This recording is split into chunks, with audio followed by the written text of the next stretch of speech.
Aim is just to show you how to actually take these files out of SolidWorks and either get them ready for the laser cutter or get them ready for 3D printing.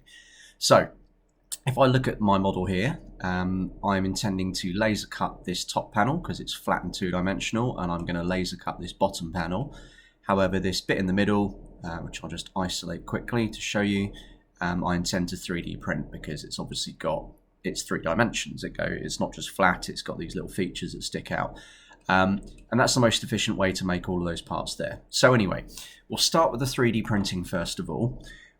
In order to do this, you need to save as a .stl file. That's the file that will open up in this program called Cura. And there's a separate video for how to set up Cura. Before you can save it as an STL, it's very important you do this. You must find the part you're interested in, right click on it, and then choose this little folder option, open part. What that'll do, if you give it a second, will open it in its own window. It's important you do this so that you're saving just the bit you want printed. When you've got it, simply go File, up here, Save As. Just click OK. If you get a message, doesn't matter. And you need to go to this little drop down over here and choose the .stl format.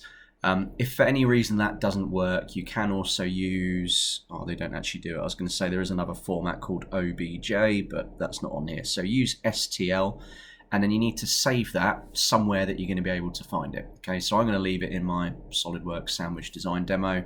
I'm going to call it Middlebox 3D print. Okay, you'll get this. You'll see it turns it into a bunch of polygons. That's fine. Click yes, and that is done. Just to prove that that will open, if I open Cura now and go to open, go to where I saved my work, which is in my area, SolidWorks, Sandwich Design Demo, Middlebox 3D Print. You see it recognizes it. There we go. We have our file, and then it's over to the video on Cura in terms of how to set all the settings up for this and how to rotate this into the orientation to print most effectively. Okay, so that's how you do STL files. We'll go back to SolidWorks now. You can, if you want to go back to your assembly, you can just close the little X up here. And what we want to do now is extract this file for laser cutting. So again, right click and choose the open part option, that little folder, so you've got it on its own.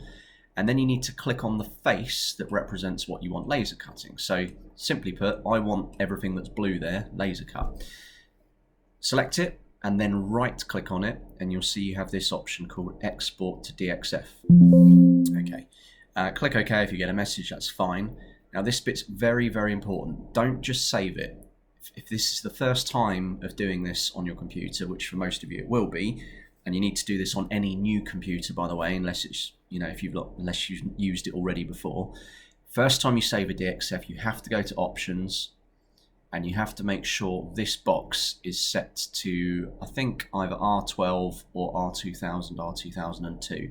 I think try R12. I'm going to try that and just see what happens.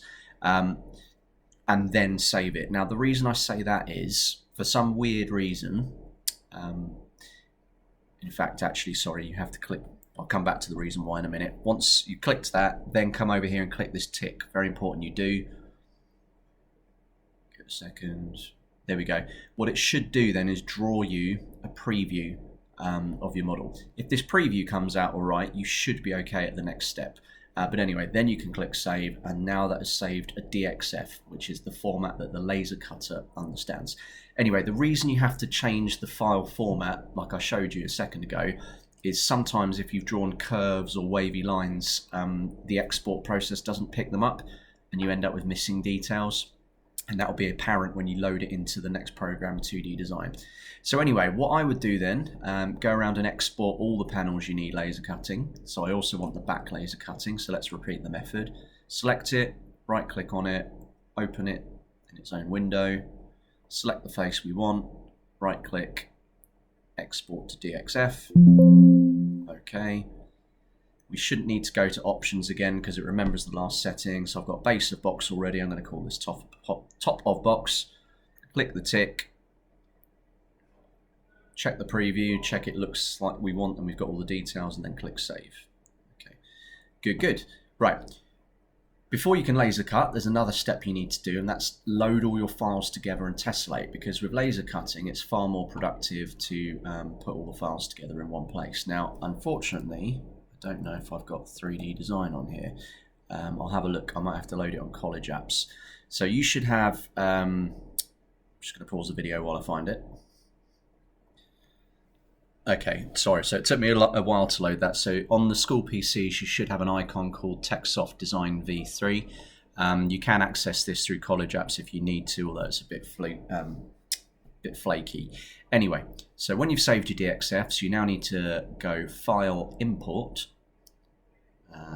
Good. And hopefully I can browse to where this stuff is saved. Let's have a look. SolidWorks files. Just bear with me a second. Okay, sorry, yep, so I've just found the files I needed, and you'll see, so file import. The reason I wanted to do this is there's another step you have to do. Right, very, very, very important you tick millimeters here, otherwise it converts it to inches and makes everything 2.5 times larger than it should be. So click OK. And you'll see we've got this annoying SolidWorks education thing at the bottom that we don't want to laser cut. Now, remember, you can move around the screen with this middle square. That's all I'm doing there. If you want to get rid of that, select your work, then move your mouse over to the side, right-click, and choose Ungroup. Click OK. You should now be able to pick those and just press Delete and get rid of them. Okay.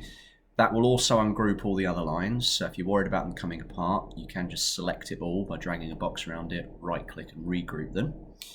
So I'm going to do that and import my other file. Top of that's it. Top of box. Millimeters. Fine. Drag it over here for a second. Right click off of it. Ungroup. Kill those bits. Regroup it. Right click. Group. Okay, and obviously you would repeat that for as many bits as you need laser cutting. Now, it's good practice with laser cutting to get bits next to each other and tessellate them to waste material, to minimize waste material. So I'm going to drag the circle on the right and rotate this because I can tessellate them a bit better. If I do something like that, they just fit a little bit closer together. Obviously, we don't want them overlapping. Okay, and apart from changing the color, so obviously I want these guys cut out.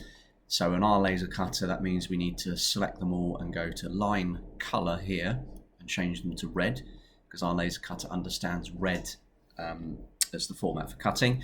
That is ready for laser cutting. However, you now want to save it to K drive. So you'll remember, if you go onto your computer, you should have, it might be hidden under this PC, a drive called K. And as a student, you will go student save here, find the relevant year, find the relevant year group. So I don't know, you might be lower sixth, find the relevant teacher, and then save the file in there as your name. Okay, Joe Blogs. If you save it there, that then means when you go to the laser cutter, you can log in as you, go to K drive, go to the same place you just saved it, and your file will open up on the laser cutter, and Bob's your uncle, you're ready to laser cut. All right. For the 3D printing, as I said, there's another video that shows you all about the Cura settings and how to actually load the file into Cura, and your teacher will have given you that. But that is how to take files from SolidWorks for 3D printing or laser cutting. And if you can do that, you will be a force to be reckoned with. Honestly, most of what we do in terms of prototyping in these subjects involves 3D printing or laser cutting initially, and most of our drawings done in SolidWorks. So you've got to have this skill down pat. Cool.